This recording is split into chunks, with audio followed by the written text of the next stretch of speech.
शिवसेना उद्धव ठाकरे पक्षाचे प्रभाग क्रमांक 23 मधून अधिकृत उमेदवार म्हणून लक्ष्मण जाधव आणि माजी महापौर अलका राठोड यांची उमेदवारी जाहीर करण्यात आली आहे।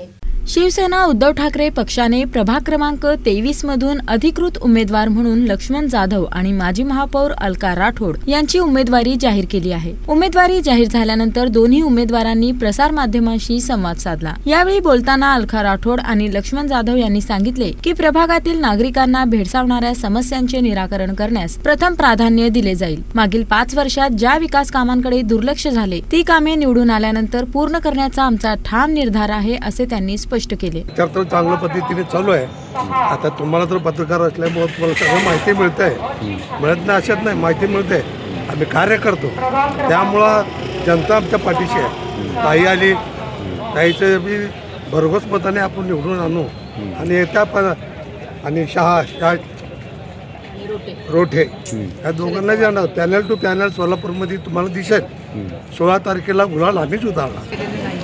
बरेचसे मुद्दे ह्या ठिकाणी आहेत, जी केंद्रात आणि राज्यात सत्ता असून सुद्धा स्थानिक लेवलला जेवढी कामं व्हायला पाहिजे होती बेसिक कामं काहीही केले, फक्त स्मार्ट सिटीच्या नावाने भ्रष्टाचार ह्या सत्ताधाऱ्यांनी केलेला आहे।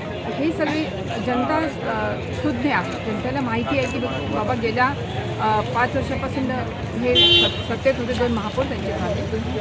कोरोनाचा काळ होता, ठीक आहे, पण इतर वेळेसला बजेट तुम्हाला मिळालेलं नाही आणि जे प्रत्यक्ष विकेंद्रीकरण म्हणून आपण झोन केलं होतं ते झोनसुद्धा सक्षम नव्हते। त्या झोनमधून सुद्धा कामं होत नव्हती, मेंटेनन्सची कामं त्या ठिकाणी नव्हती। तसेच येणाऱ्या 16 तारखेला होणाऱ्या निकालाच्या दिवशी गुलाल आम्हीच उधळणार असा विश्वास दोन्ही उमेदवारांनी व्यक्त केला।